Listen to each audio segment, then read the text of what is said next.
This is Between Hook Sets. I'm Jason Walter from In Through the Outdoors with my partner in slime, Kurt Underhill from the Fishing Crew. Well, hello. How's it going? Good, buddy. Yourself? Absolutely fantastic. Tanner was laughing when I set the hook. I suppose because I was doing it right-handed instead of, I couldn't even set the hook left-handed. Yeah, forget it. It's not even worth the try. Dave already tried to get me to do it left-handed, and if Dave Underhill can't get me to do it left-handed, nobody else can. So I'm just going to stick with my right hand. Set the right hand. That works, man. Yeah, no doubt. Well, kind of pumped about tonight here. You guys are live at the Sturgis Motorcycle Rally. That's a big deal. I love that we're seeing bikes and everything cruising in behind you. Yeah, we're live at the Buffalo Chip here. Tanner's out here with Team Lodge all set up at the crossroads up here at the Sturgis Motorcycle Rally. If you're out in the area, definitely stop by and check them out. They've got 4 editions out here. We're sitting in the Milo right now. And we got a Grand, a Team Extreme 2, and Junior sitting around here. And they've gotten some pretty good traffic this week. And yeah, I had to sit in the Milo just to give you a little jab. Yeah, I know. I've got a serious man crush on the Milo. I'm going to tell you that right now. There's just something about that thing that really makes me wish I was 20 years younger, because I would be on the road with that baby and nowhere but. Yeah.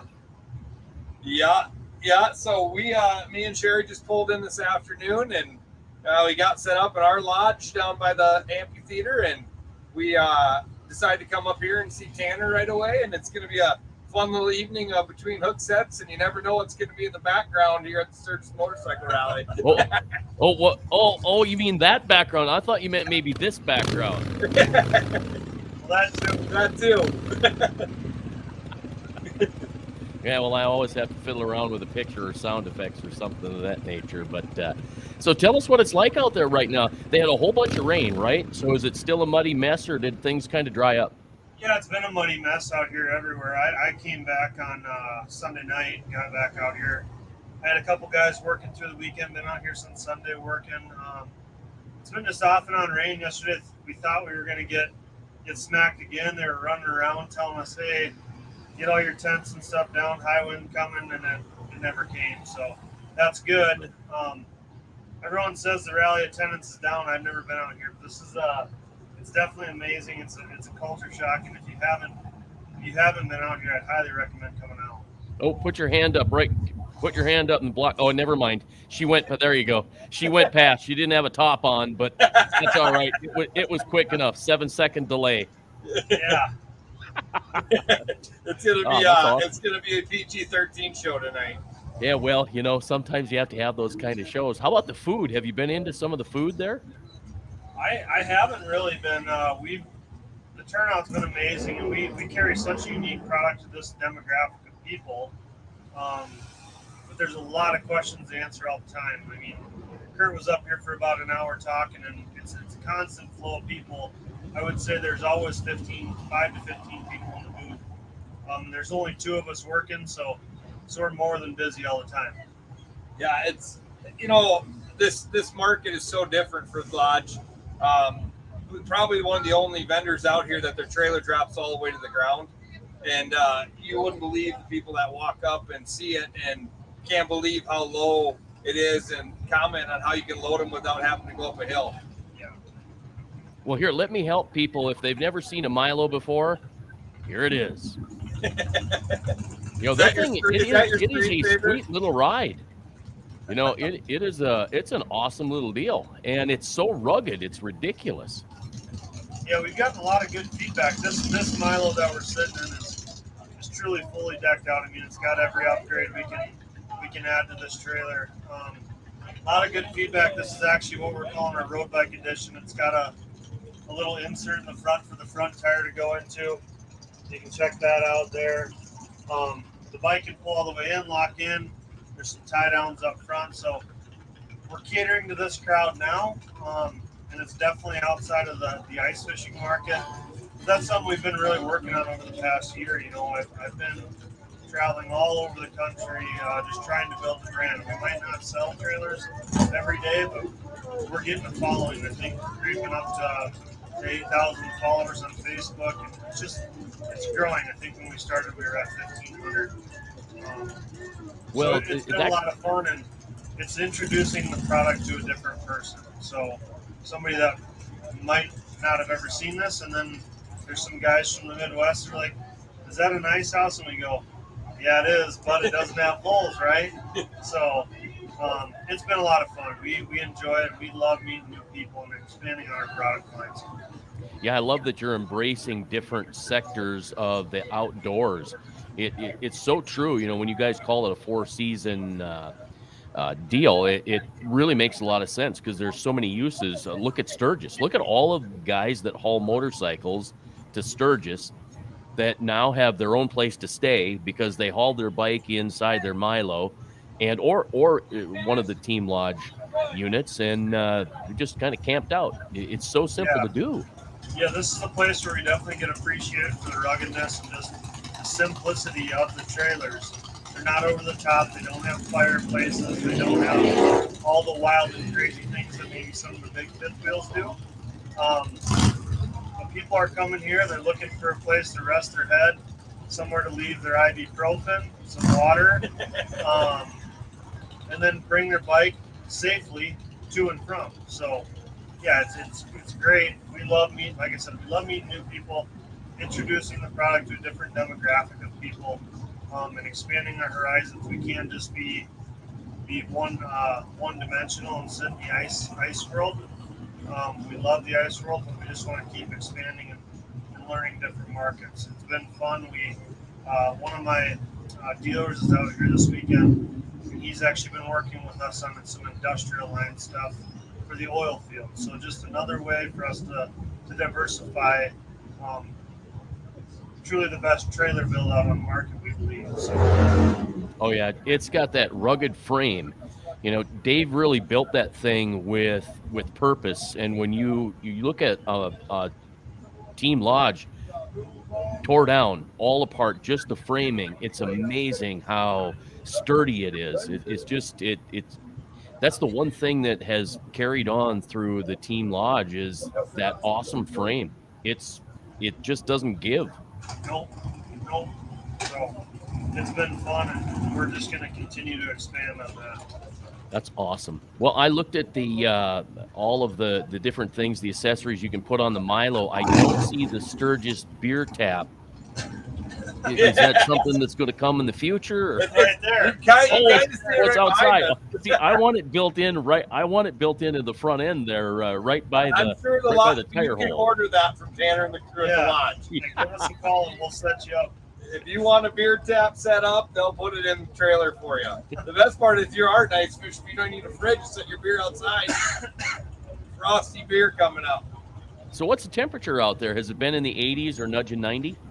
Yeah, probably that mid to high 80s today. Yeah, it's been nice. I mean, the last couple of days it's been pretty quiet yesterday and today from Monday and the weekend, just because we have nice weather, so everyone's out riding through the hills. We've had people literally from all over the globe stop up here. It's crazy. We had a group from Australia, the UK. I met people from China, Hong Kong. Yeah, it's just a diverse crowd. Literally people from all over the U.S. So it's pretty awesome. But they're coming out to experience not just the rally, but the Black Hills too. So yeah, Governor Christy Noem, she was right down the way from us yesterday in the Freedom Works here 605 race car. Sitting right over there. Yeah, she ripped it out. That woman knows how to drive too. Wow. So it was pretty cool. They just got stuff going on all the time. Kurt's he's gonna be out here for a couple days. Yep. So we'll get to experience it. I get to go home. I got a bachelor party this weekend. Oh, that's right. That's a big deal for you too. Actually, You know what? Megan's probably pretty happy about that because I looked at the forecast for the rally over the next few days through the 13th, and it said something about clear to partly clothed. Yeah, that's true. That forecast is 100% accurate. Some should be fully clothed, but they're not. Yeah. Well, okay. So let's get into your personal life a little bit here. You've got the bachelor party coming up. You're getting married. So tell us about that. Yeah, we're getting married middle of September. I never thought I'd find somebody that tied me down, but Yeah, it's two of us, buddy. somehow, some way she got it figured out. We're getting married in Mitchell. Looking forward to it. I got a lot of good buddies that'll be there and be in the wedding. Some in person, some in spirit. So we're looking forward to it. A couple weeks away. I think she texted me this morning, 37 days or something. It'll be here before you know it. Trust me. Wow. So you are going to fish before the wedding. I am, yeah. Not really sure what's going to happen. I think I'm going to probably go up the weekend before is Labor Day, and we have the Monday off. We'll come back, work a few days, and then head back up for the championship.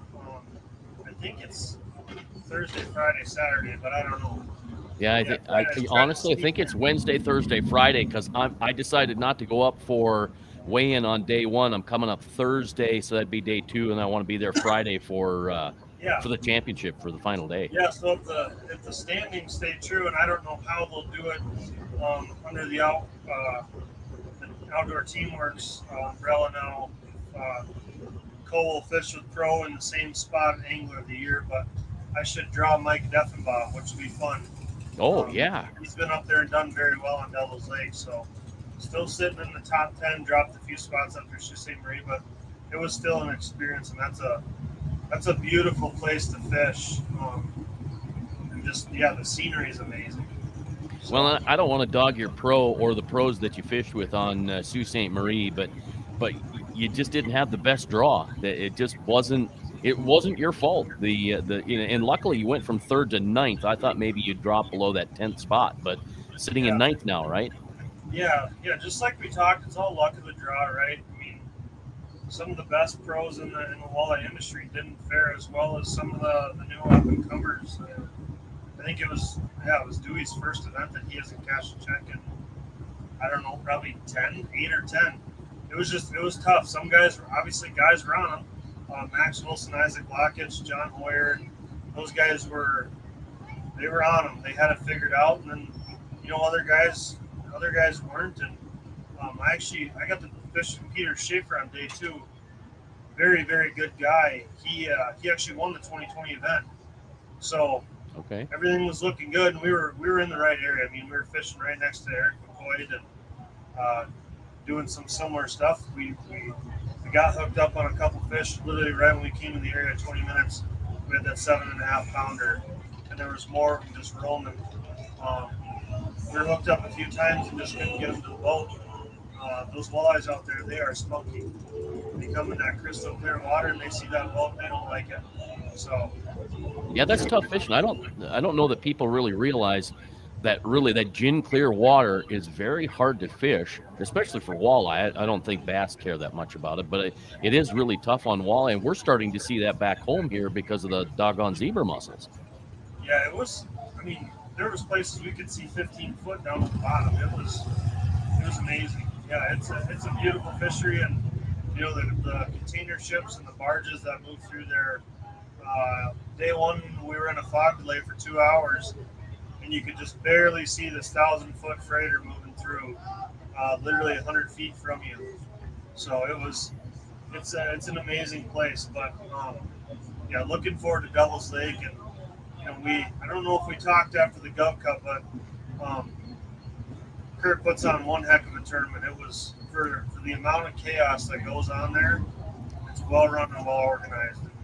And you yourself, Jason, what you guys are doing just with the social media and the exposure that's given just to local guys like myself, it's amazing. I cannot wait. It's kind of dwindling down, but I cannot wait for spring of next year. Of course, I can't wait for this fall to get out where you're at, but right. Yeah, true. Yeah, no doubt. Well, thank you. It has been really fun to kind of make the local South Dakota tournaments a little bit bigger, make them feel more like the NWT and the MWC. And that was Kurt's whole idea. I'm glad he asked me to do it. I'd never done it before. I was kind of nervous, but by the time you get into the Gov Cup, it all kind of starts to become second nature. So I'm very excited for 2024. Yeah, we talked about this when we started the Between the Hook sets and coming on, doing all the stuff this summer. We're shooting from the hip. We don't really know what we're doing with this. We got an idea in our head and trying to make it go that direction. And I hope people are liking what they're seeing and following along with the footage and keeping it relevant. That's why, we are between hook sets. That's why we're here at the rally. People don't just fish. So this fall, it's going to be fun to talk to people hunting, all the different things that you do between your hook sets. And it's going to be a lot of fun as this grows. Give us feedback if you guys want to see somebody on or talk to, see something different talks. Let us know. We'll do those things. But the thing about it is that's one thing I love about the buffalo chip. I love it. I absolutely love it. Myers. Oh, that Whiskey Myers is tonight? Yeah, Whiskey Myers and George Sturgis tonight. So. Oh, they're bad to the bone. Yeah, it'll be a good concert. But yeah, so it's just fun to get out and do different things, and we're not always fishing. So, like I said, give us feedback if you want something different. And I look forward to doing a bunch of these. Hopefully this winter, sitting in a team lodge, we'll get together with the crew from lodge, and we'll go out and do some episodes and find some different things and put some mini series together. I don't think we'll ever be what old Tour Level Gold is yet. But if you've not watched that, Tanner had an awesome net job on Tour Level Gold. And I got to give him shit because I had a worse net job than him. And you can ask Benny Spies and my buddy Willie on how bad that net job was a couple years ago. I dove in after a fish and I went to scoop and I caught it right mid belly. And I'm not kidding you, that thing went 12 foot in the air just doing flips. And I got up on the gunnel of the boat like I was a pro, and I stuck the net out, and it just landed there perfectly. They said I looked like the most cool, calm, collected dude in the world. I fully was ready to dive in the water after that fish, because if I did net it, I knew I was swimming home. And it was the big fish of our day, and we were in a tournament. We ended up winning the tournament with that fish. So a lot of fun to be able to give somebody else shit about a net job that works out. Sometimes you're better to be lucky than good. Yep. And, we're not all perfect. And even the guys that are doing this every day are not perfect. And that's what Tour Level Gold and stuff like this is showing. It's showing the true blue people. And yeah, we can get all the big name pros. We can call them. But it's funner to talk to guys that's sitting 8th in the championship on the co-angler side. And people can relate to, and that was our whole goal behind Between Hook Sets, is to bring it down to, we don't always need to hear from Dewey and Hoyer and them guys. They're great to have on. They will be on. They've been on. It's just getting an average Joe's look at the world of fishing. Yeah, that's awesome. And I wouldn't have believed that whole net story if Benny Spies wouldn't have told it to me. So yeah, trust me, I still don't live it down. I love it. I do. I absolutely love it. All right, fellas, we might as well wrap it up. You guys have a fun evening out there. Have a good time and be safe. Safe travels. We'll see you back at home when you get back at home. And, hats off to those folks at Sturgis. Hopefully they play safe, fun, and fair. Yeah, for sure. All right, buddy. Well, good seeing you. See you guys later. Awesome. All right, take care. Oh, yeah, that is.